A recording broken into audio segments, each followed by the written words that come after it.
오늘 11장은 앞부분은 바벨탑 사건이 나왔고 그 다음 부분은 족보가 나왔습니다. 10장에도 족보가 나왔고 11장에도 족보가 나옵니다.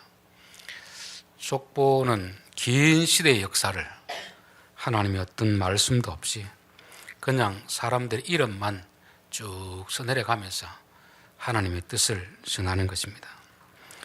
저는 사람들도 말을 많이 하는 사람이 있고 말을 적게 하는 사람이 있습니다.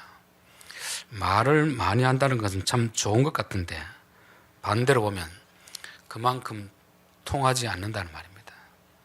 진짜 마음이 통하는 사람은 한마디 말을 하지 않아도 표정만 봐도 이 사람이 지금 무엇을 원하는구나, 이 사람이 지금 많이 기뻐하는구나, 싫어하는구나 알 수 있습니다. 그러나 통하지 않는 사람은 말을 많이 해야 됩니다. 말을 많이 해도 알아듣지를 못하고 알아듣더라도 무시하는 거죠. 왜냐하면 자기 생각과 다르기 때문에 자기 고집을 피우기 위해서 그렇게 말을 해도 알아듣지 못하고 결국은 나중에 고함을 치고 물리적인 또 행사를 하는 그런 데까지 가는 것은 결국 말이 많다는 것은 그만큼 사람이 소통이 되지 않는다. 우리 이제 구약에 보면 대선지서, 소선지서 이렇게 나누는 구분이 있습니다. 우리는 대선지서라고 하면 이사야, 예레미야, 에스겔, 다니엘 이 사람들은 대단했어서 대선지자가 되고 호세아부터 나오는 사람들은 사람이 적어서 소선지자가 아닙니다. 말한 내용이 많기 때문에 대선지서가 되는 것이고 말한 내용이 적기 때문에 소선지서가 되는 것입니다. 그럼 말한 내용이 많다는 것은 그 시대의 사람들이 어떻다는 것입니까? 그만큼 말을 많이 해도 못 알아먹고 말을 해도 안 들으니까 할 말이 그렇게 많이 있는 것입니다. 저는 그래서 성경이 이렇게 분량이 많아진 것은 사람이 그만큼 완악해졌기 때문에 그렇다. 한마디 말씀하면 알아들을 것 같으면 왜 이렇게 굳이 많은 말씀을 하겠습니까?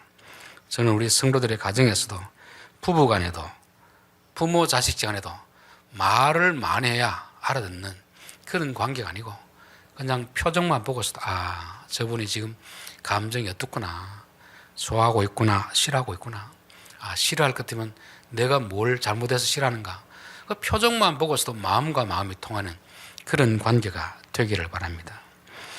하나님은 니느웨에 요나를 보내서 그 땅을 40일 후에 멸망시키겠다 했지만 요나는 그곳이 자기 나라를 확대하는 나라이기 때문에 가지 않으려고 몸부림을 쳤습니다. 결국 하나님이 물고문을 지켜서 보냈는데 제대로 전한 게 아니고 대충 전한 것입니다. 그래도 그들은 왕에서부터 어린아이까지 회개하는 것이었습니다. 이스라엘 백성들은 그 유능한 선지자들을 그렇게 수없이 보내도 말을 안 들은 것입니다.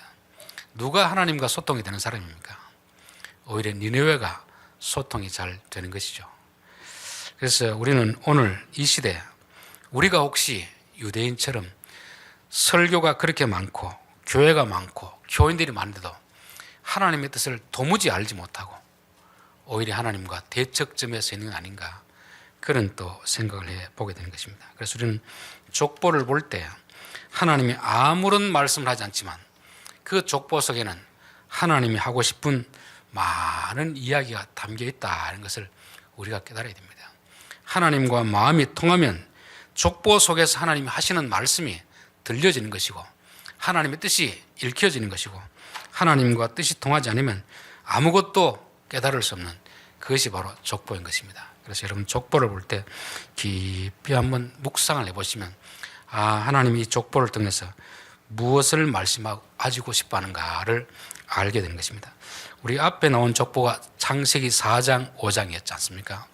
4장은 가인의 족보고 5장은 셋의 족보입니다. 4장은 하나님을 떠난 세상으로 가버린 그런 사람의 족보라고 한다면 5장은 믿음의 사람들의 족보를 말씀하고 있습니다. 그러나 기록 방식이 조금 다른 거죠. 4장에는 이들이 성을 쌓았다, 무기를 만들었다, 목축업을 했다, 악기를 만들었다, 뭔가 자꾸 많이 이런저런 일을 하는 것을 기록하고 있습니다. 근데 5장에는 그런 기록이 전혀 없습니다. 누가 몇 세에 아들을 낳고 몇 세까지 살다가 죽었더라 여기 되어 있습니다.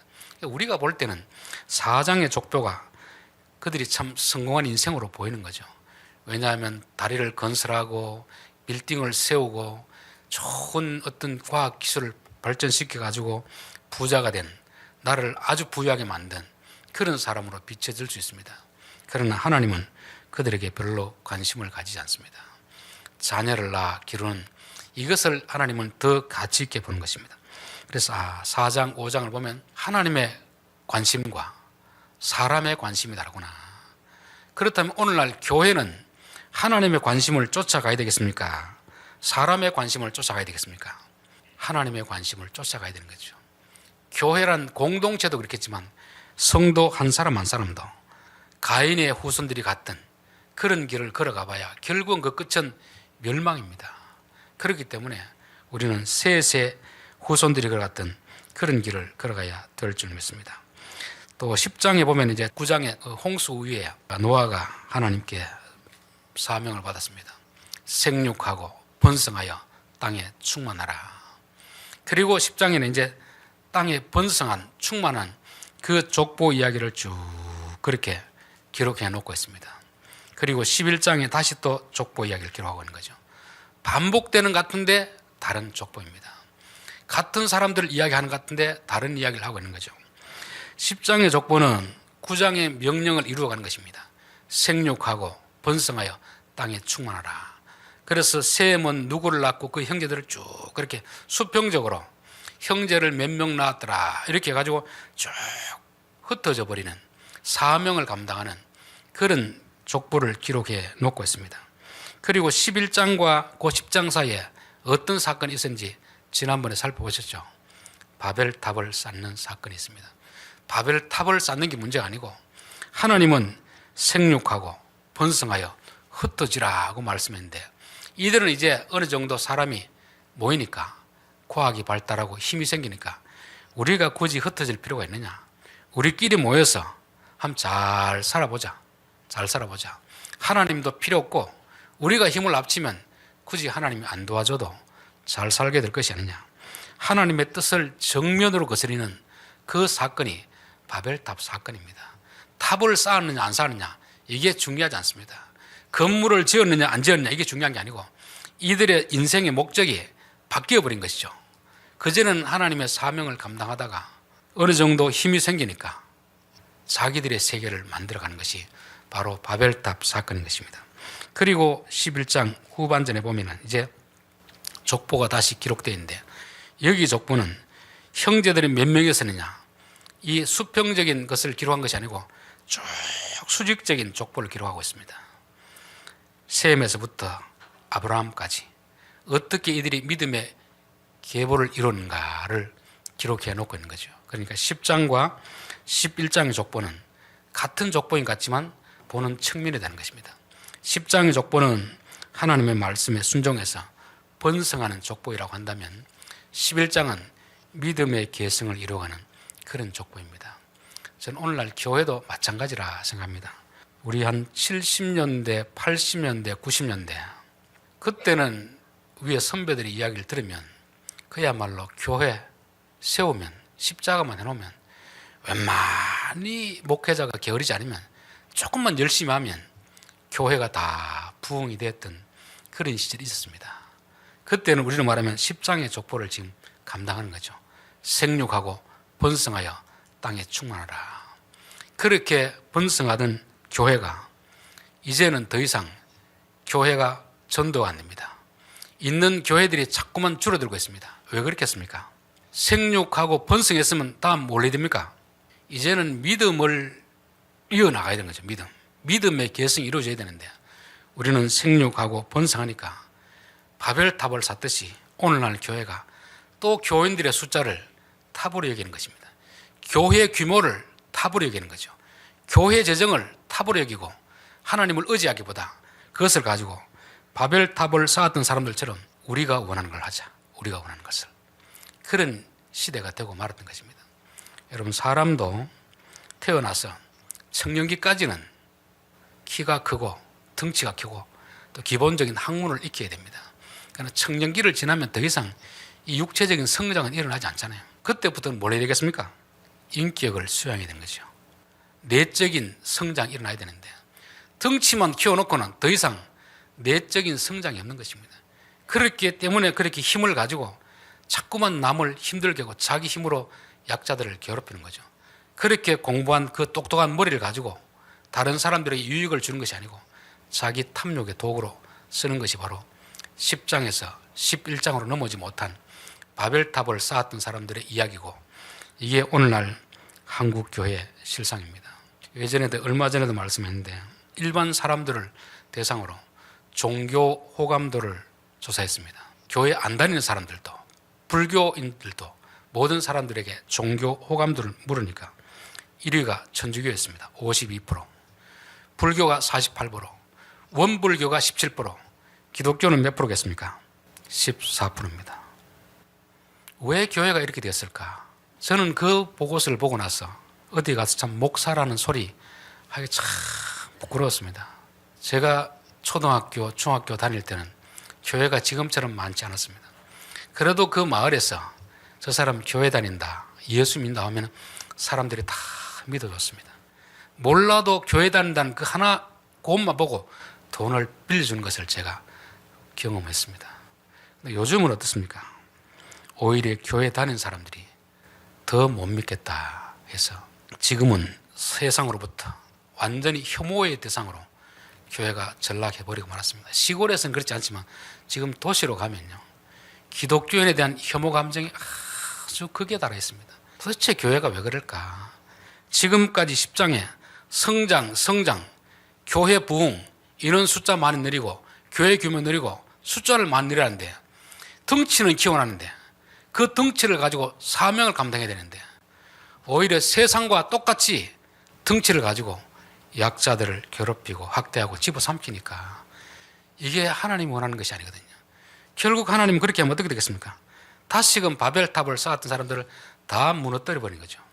저는 심히 두려운 것이 혹시 우리 한국교회가 하나님 보시기에 바벨탑을 쌓은 그들과 같지 않을까? 이 교회를 다 무너뜨리고 있는 건 아닌가? 지금 이 사회에서 너무 외면받고 있는 것이 이게 위기의 신호다. 저는 그렇게 보고 있는 것입니다. 그래서 지금은 확장할 때가 아니고 내면적으로 믿음이 성숙되도록 해가야 됩니다. 그래서 교인들의 삶이, 교회가 하는 일들이 세상 사람들 보기에 이야, 저들은 우리와 다른 가치관을 가지고 있구나, 우리보다 더 고상한 가치관을 가지고 있구나, 이런 삶을 살아야 될 때가 지금이 아닌가, 그런 생각이 드는 것입니다. 저는 봤을 때 지금은 우리나라에 교회가 부족하지 않습니다. 충분히 그 사회에서 교회만 제대로 서 있으면 그 사회를 변화시킬 수가 있습니다. 우리나라 일제시대 때 그리고 광복할 때 기독교인들이 몇 명 안 되어도 독립운동할 때 보면 다 누가 나섰냐 하면 바로 예수 믿는 사람이 나서가지고 나라의 지도자가 되었습니다. 근데 지금은 그때보다 교회가 몇 배나 더 커지고 교인 숫자도 많았는데 오히려 교회에서 지도자가 나오지 못하는 것입니다. 타 종교인에게, 일반 백성들에게도 존경받는 지도자가 나오지 않는 것입니다. 왜 그러냐 하면 바로 10장의 족보에만 머물러 있기 때문에 그렇습니다. 10장에서 바벨탑을 쌓아가는 그런 일들을 지금도 계속하기 때문에 그런 거죠. 지금은 이 확장할 때가 아니고 이제는 수직적으로 사명을 계승해야 될다. 사람으로 말하면 인격을 성숙해야 되고 우리는 교회로 말하면 성령의 열매를 맺어가야 된다는 것입니다. 오늘 우리가 부른 찬송의 고백이 뭡니까? 주에게 부탁하신 것, 화목케 하라는 그 직분을 감당해야 되는데 교회가 지금 화목케 하는 역할을 감당하고 있는지 아니면 사람들을 자꾸 분쟁시키고 분열시키고 대립하는 일을 감당하고 있는지 우리가 진지하게 한번 생각해 봐야 되는 것입니다. 교회끼리도 서로가 세력 싸움하고 있지 않습니까? 분쟁이 있는 곳에 화목케 하라는 직분을 맡겼는데 화목은커녕 교인들이 가면 자꾸만 싸움이 나고 분쟁이 되고 대립이 되고 갈등이 되는 이런 시대 속에 지금 우리가 살고 있는 것입니다. 그것은 바로 10장의 족보에서만 그치고 11장으로 나오지 못하는 바벨탑의 저주를 받은 그 상태에 지금 우리 교회가 묶여있기 때문에 그렇다는 것을 말씀하고 있습니다. 자, 그래서 결국은 하나님은 한 가정을 선택해서 그곳에서 불러내려는 계획이 있습니다. 그 가정이 바로 아브라함이죠. 그래서 아브라함의 족보를 쭉 하기 위해서 앞에 이제 셈의 족보를 다시 반복하고 있습니다. 5장에서는 아담부터 노아까지, 11장에서는 노아의 아들 셈으로부터 아브라함까지 10대를 딱 끊어가지고 이렇게 해놓고 있습니다. 결국 이 족보를 하는 것은 결국 제일 마지막에 있는 5장은 노아에게 초점이 맞춰져 있는 것이고 11장에는 아브라함에게 초점이 맞춰져 있는 것입니다. 그래서 이제 아브라함 딱 끊어서 하기보다 아브라함의 부모 때부터 이야기가 엮어나가고 있는 것입니다. 그래서 오늘 읽은 부분은 바로 그 부분입니다. 27절 보겠습니다. 데라의 족보는 이러하니라. 데라는 아브라함과 나홀과 하란을 낳고 하란은 롯을 낳았으며, 그 앞에 있는 족보를 쭉 보면 셈, 아르박삭, 셀라, 에벨, 벨렉, 르, 수룩, 데라 이렇게 쭉 나오고 있습니다. 그런데 첫 번째 아들 낳은 나이대가 보면은 셀라는 30, 에벨은 34, 벨렉은 30, 르는 32, 수룩은 29, 데라는 몇 살입니까? 70세. 70세. 그러면 보통 그 시대의 사람으로 봤을 때 남들은 다 30대 그 전에 장가를 가서 첫 아들을 다 낳고 하는데 데라는 몇 살에 낳았습니까? 70살에 낳은 거죠. 70살에. 하나님이 이 가정을 선택해서 믿음의 계보를 이어가려고 하고 하나님 나라를 건설하려고 하는데 왜 데라의 가정은 70이 되도록 자식을 못 낳도록 그렇게 했겠습니까? 우리가 이걸 보면 참 갈등이 되는 거 아닙니까? 예수를 잘 믿는데 남들은 뭐 20대 다 시집가고 장가가고 30이 되면 애 놓고 다 키우는데 왜 믿음 좋은 교회는 청년들은 왜 늦어질까? 또 교회 장가를 가서도 시집을 가서도 왜 곧바로 아이가 나오지 않고 이렇게 오래 걸리는 것인가? 그것은 하나님의 다 뜻이 있기 때문에 그렇습니다. 그래서 내가 남들보다 늦었다고 실망할 필요는 없다. 하나님은 특별하게 사용하실 사람들은 특별한 과정을 거치도록 그렇게 하는 것입니다. 노아가 몇 세에 아들 낳았죠? 500세에 낳았습니다. 500세. 그 창세기 5장에 보면은 다른 사람들은 다 한 100세 이만에 다 낳았거든요. 물론 그때는 900세를 살았으니까 100세 이내에 거의 다 첫 아들을 놓고 이름을 다 등재했는데 노아는 500세가 되도록 자식을 못 낳았습니다. 이걸 볼 때 자식이 늦다고, 결혼이 늦다고, 취직이 늦다고 실망할 필요는 없겠다. 하나님이 특별한 계획을 가지시고 남들은 준비 안 됐을 때 시집가고 장가가고 직장에 들어가서 하지만 하나님은 다 준비시키고 난 다음에 하시는구나. 그런 또 교훈이 들어있는 것입니다. 아브라함도 75세에 부름받잖아요. 또 부름받고 100세에 자식을 낳습니다. 그러니까 그 시대의 사람으로 봤을 때는 아주 늦어지고 있는 것을 알 수가 있는 거죠. 노아도 그렇게 늦었고 데라도 늦었고 아브라함도 늦었고 이삭도 늦었습니다. 40에 장가를 가가지고 20년 후에 60에 비로소 아들을 낳는 거죠.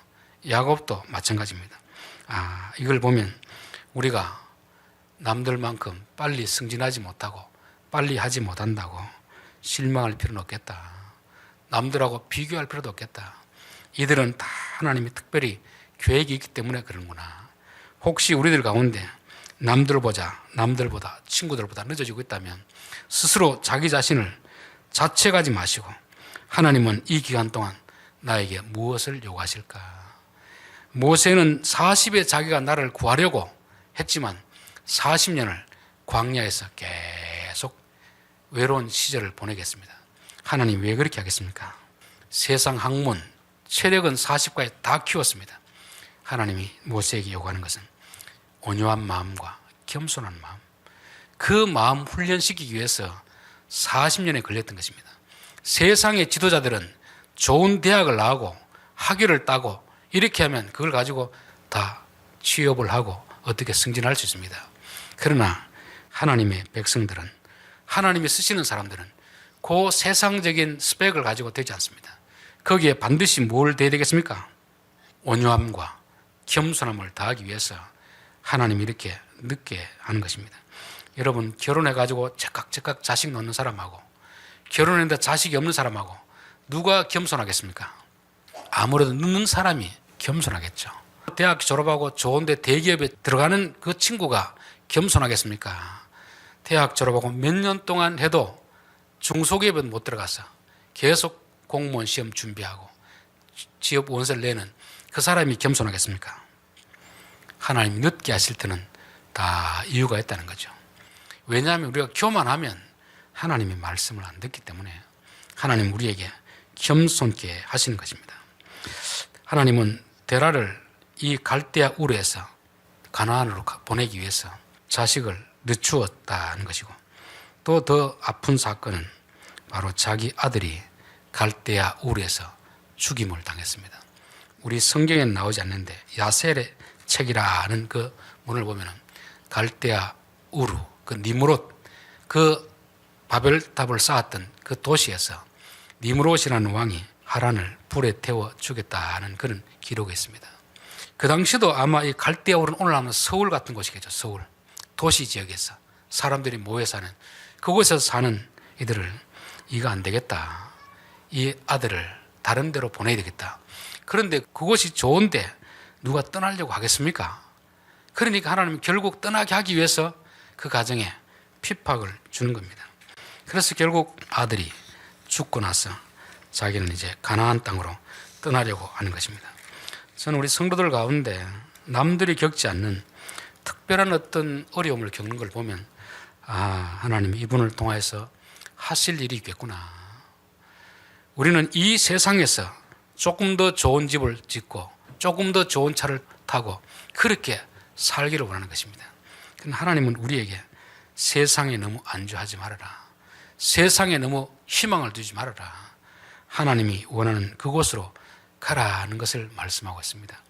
그래서 오늘 히브리서 11장 13절, 이 사람들은 다 믿음을 따라 죽었으며 약속을 받지 못하였을 때 그것들을 멀리서 보고 환영하며 또 땅에서는 외국인과 나그네임을 증언하였으니, 우리 성도들은 이 땅이 우리가 영원히 살 곳이 아닙니다.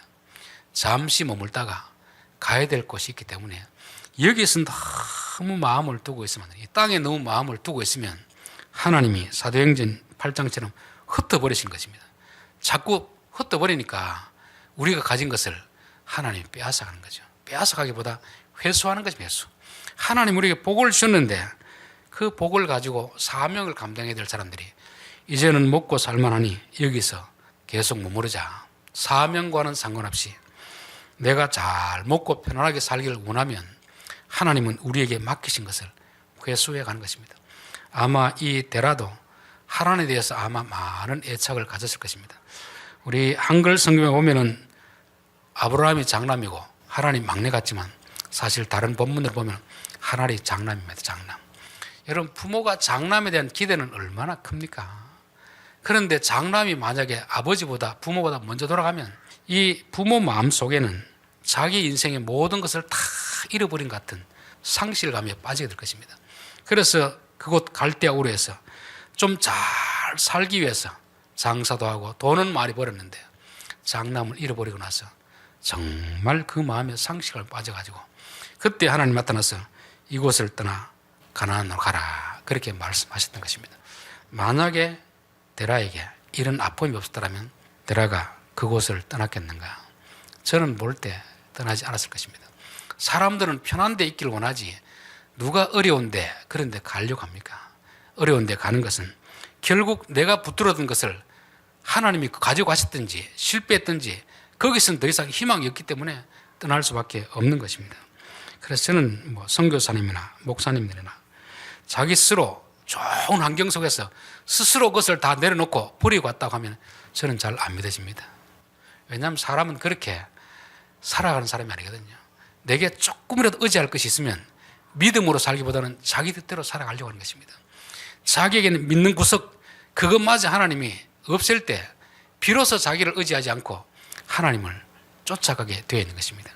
야곱이 그렇게 고집을 피우고 야복강에서 하나님과 씨름하다가 결국 환도뼈를 맞고 나서 이제 다리를 절룩거리게 되는 올라오는 병신이 된 거죠. 그제서야 하나님 나 좀 도와주십시오. 안 도와주면 나 못 삽니다. 이게 사람의 마음이고 이 야곱의 생각이고 우리의 생이거든요. 우리는 결코 내게 의지할 것이 있으면 하나님을 따라가지 않습니다. 그래서 하나님은 어쩔 수 없이 데려의 과정에 이런 위기 상황을 두게 하신 것이죠. 그래서 우리가 내가 하나님보다 더 의지하는 것이 무엇인가 한 번쯤 곰곰이 생각해 봐야 됩니다. 내가 믿음으로 살려고 하는데 가지 못하게 발목을 잡는 것이 무엇인가. 그게 있을 때도 떠날 수 있으면 하나님을 그냥 두지만 그것 때문에 못 가면 하나님이 그것을 거두어 가신다는 것을 말씀하는 거죠.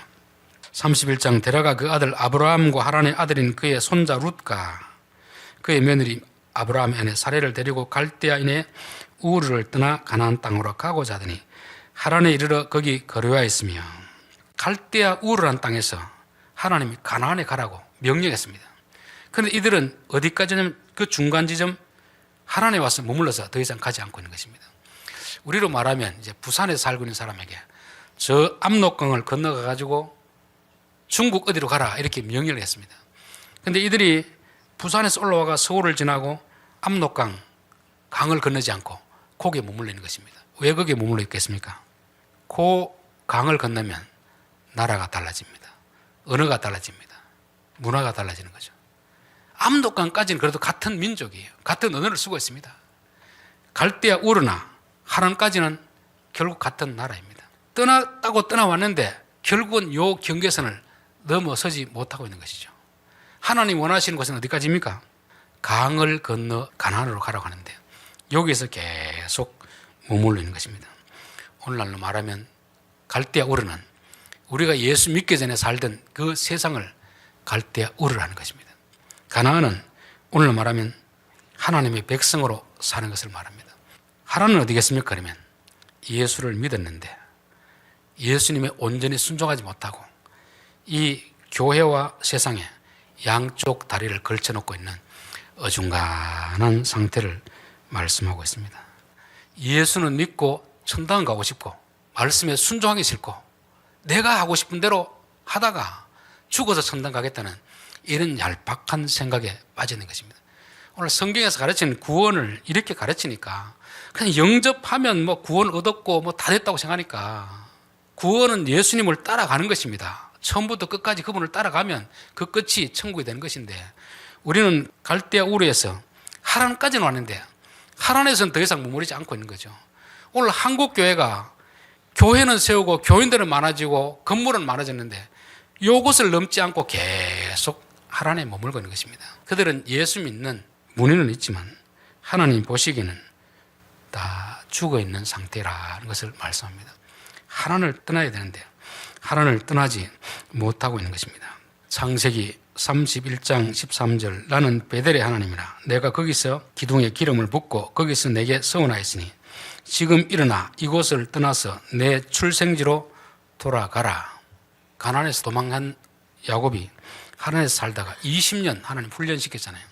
이제는 원래 고향으로 돌아가라 하는데 이들이 가나안까지 안 오고 33장 17절에 보면 야곱은 숫곳에 이르러 자기를 위하여 집을 짓고 그의 가축을 위하여 우리간을 지었으므로 그 땅 이름을 숫곳이라 부르더라. 야곱이 밧단 아람에서부터 평안히 가나안 땅 세겜성에 이르러 그 성 앞에 장막을 짓고 그가 장막을 진 밭을 세겜의 아버지 하몰의 아들의 손에서 백크시다에 샀으며 가야 될 곳이 지금 베델이란 곳이고 그 고향으로 가야 되는데 세겜에 와가지고 더 이상 갈 생각하지 않습니다. 그곳에 집을 짓고 가축을 짓고 땅을 사는 것입니다. 가겠다는 겁니까? 안 가겠다는 겁니까? 안 가겠다는 거죠. 예수를 믿었으면 예수님을 따라가야 되는데 어디까지는 따라가다가 요 이상은 더 이상 안 따라가겠습니다. 여기서부터 내가 하고 싶은 대로 하겠습니다. 요 상태가 하나님입니다. 여기서는 내가 마음대로 하겠습니다. 더 이상 내게 오라고 하지 마십시오. 왜냐하면 그곳을 넘으려고 하니까 너무 힘들거든요. 그래서 여기서 머물면서 결국 야곱의 가정에 딸이 그 마을에 갔다가 강간을 당합니다. 그래서 그 시몬과 레위가 가서 오라버니가 가서 그 사람들에게 화친하죠. 거짓 조약을 맺고 할례 받으면 내 동생을 주겠다.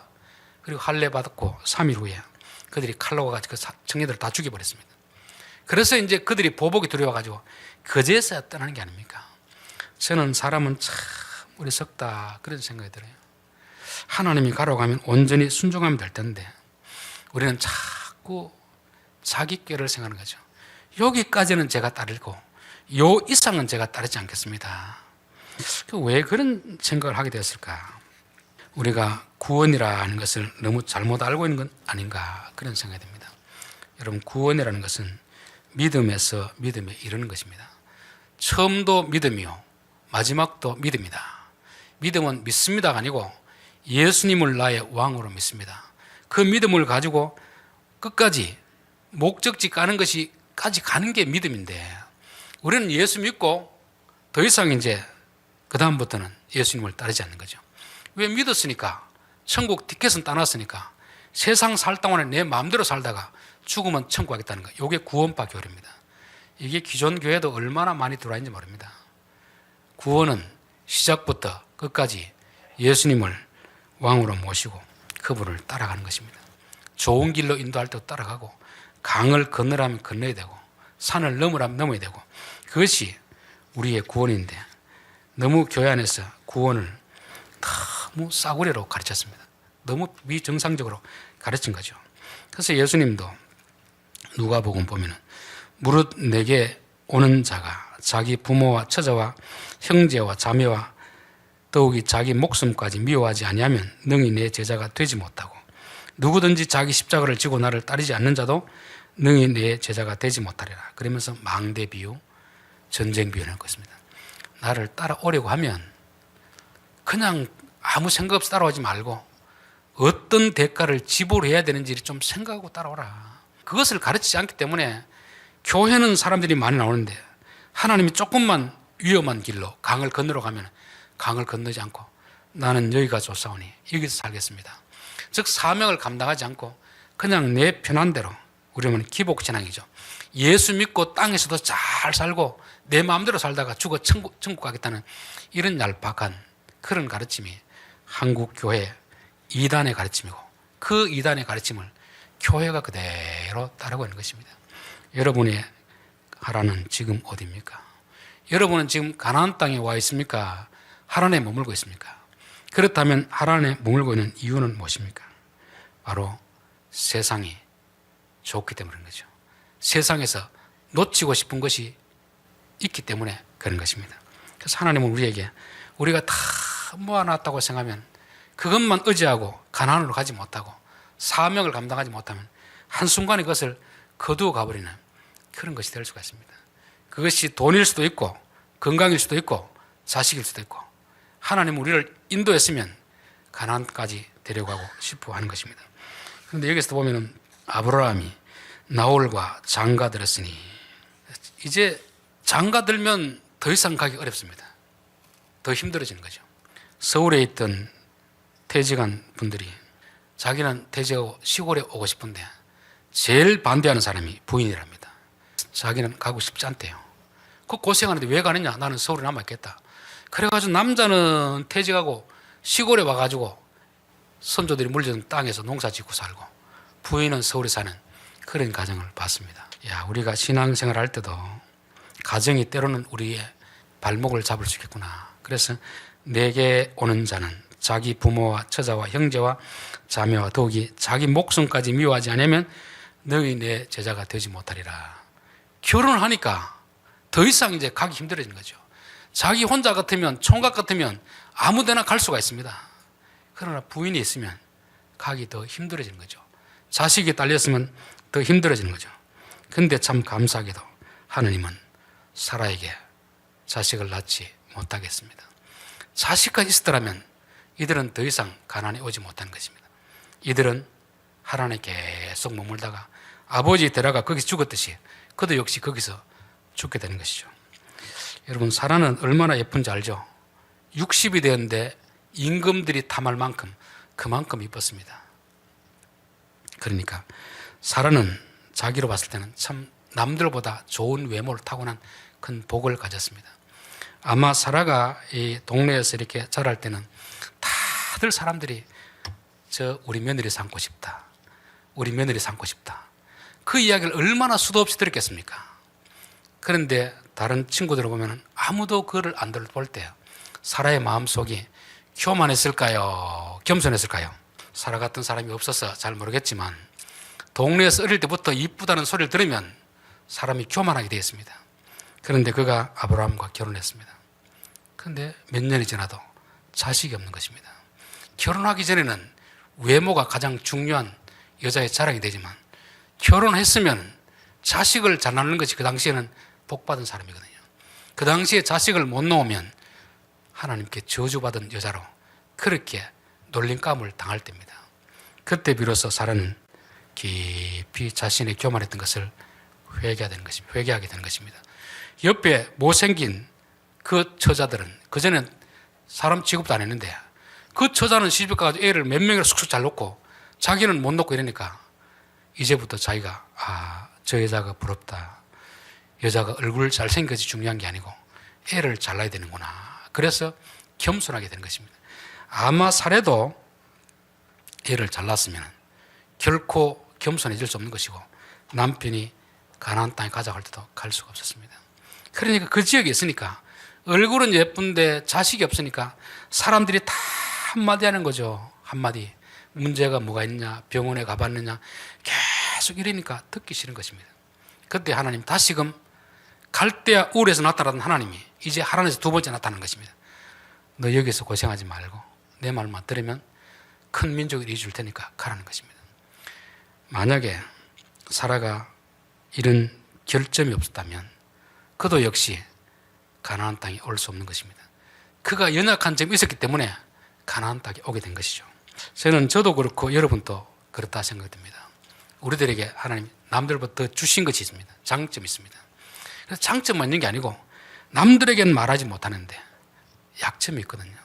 그게 집안 배경일 수도 있고 학력일 수도 있고 신체적인 걸 수도 있고 말은 못하는데 남들은 보면 저 사람은 참 대단하다, 뭐 부족한 게 없나 싶지만 그 가정을 속속들이 들여다보면 그 가정에도 말 못하는 그런 아픔이 있습니다. 그 아픔을 왜 두겠습니까? 교만하지 말고 겸손하게 하나님을 의지해라 하는 것입니다. 그래서 이 하나님의 뜻을 모르면 내게 약점이 열등감이 되기 때문에 자꾸 사람들 앞에 설 때 충돌이 납니다. 그러나 하나님 이것을 나를 지키기 위한 교만하지 못하도록 나를 막아주는 울타리구나 알면 그때부터 열등감이 아니고 이제 자랑이 되는 것입니다. 사도 바울도 몸에 가시 무슨 병인지 모릅니다. 그것 때문에 계속 하나님 앞에 기도했지만 하나님 고쳐주지 않습니다. 네가 받은 은혜가 얼마나 큰데, 네가 얼마나 교만하기 쉬운데 내가 다 알고 있는데 그것마저 없으면 네가 교만에 쓰겠느냐. 그러니까 그거는 너를 지켜주기 위한, 너를 겸손하게 만드는 도구니까 그렇게 알아라 하니까 바울은 그제서야 감사합니다. 감사합니다. 나의 약점이 아니고 나를 지켜주는 울타리였음을 내가 이제부터는 자랑하겠습니다. 그래서 사도 바울은 자기 약점을 자랑했던 것입니다. 저는 우리에게도 누구에게나 이 약점이 있습니다. 고칠 수 없는 과거, 바꿀 수 없는 그 집안 환경. 그렇지만 그것이 하나님을 모를 때는 엄청난 열등감이 되고 상처로 남아있지만 하나님 뜻을 알고 나면 하나님 나를 지켜주기 위해서, 하나님의 백성 삼기 위해서 이런 것을 두셨구나 알면 그게 감사가 되는 것입니다. 그래서 저는 우리 성도들에게 있는 약점들이 감사가 되었으면 참 좋겠습니다. 그게 없었더라면 여러분들은 이곳에 있을 수 없습니다. 예수 믿을 수가 없어요. 예수를 믿게 된 것은 그런 약점을 두었기 때문에 예수를 믿고 순종하는 것이지, 우리가 다 원하는 게 다 있으면 바벨탑을 쌓은 사람처럼 그렇게 살 수밖에 없는 것입니다. 그래서 저는 오늘 우리 교회에서 개인도 교회도 마찬가지입니다. 교회도 가진 치명적인 약점을 하나 두신 것은 교회가 이제 제정신을 차리고 하나님의 명령을 따라가라. 세상 성공을 따라가지 말고 세상 숫자를 따라가지 말고 이제는 좀 나를 따라오라. 오늘 찬송을 보면 화평케 하는 자가 되라. 화평케 하는 자. 자꾸 분쟁케 하는 자가 되지 말고 화평케 하는 자가 되라. 이 사명을 주신 것이 아닌가. 오늘날 교회가 왜 하나님 앞에 세상에 조롱을 받고 있을까? 건물은 크게 짓고 사람들은 많이 모았는데 화평케 하는 자가 되지 못하는 것입니다. 교회가 교회끼리 서로 경쟁하고 큰 교회가 작은 교회를 집어삼키려고 하는데 어떻게 하나님이 이런 교회를 쓸 수가 있겠습니까? 이제는 덩치가 크고 적고를 떠나가지고 교인들의 인격이 성숙해야 됩니다. 예수님처럼 자기를 부인하고 자기 십자가를 지고 내가 희생하겠습니다. 내가 손해보겠습니다. 내 주장을 내려놓겠습니다. 하나님의 뜻만이 이루어지게 하옵소서. 그 뜻이 십자가에 죽는 것이라면 기꺼이 죽겠습니다. 그럴 때 우리를 통하여서 세상이 화평하게 되는 것이고, 그제서야 사람들은 교회를 향하여서 혐오했던 마음을 다시금 마음을 열고 교회로 오게 될 줄 믿습니다. 기도하겠습니다.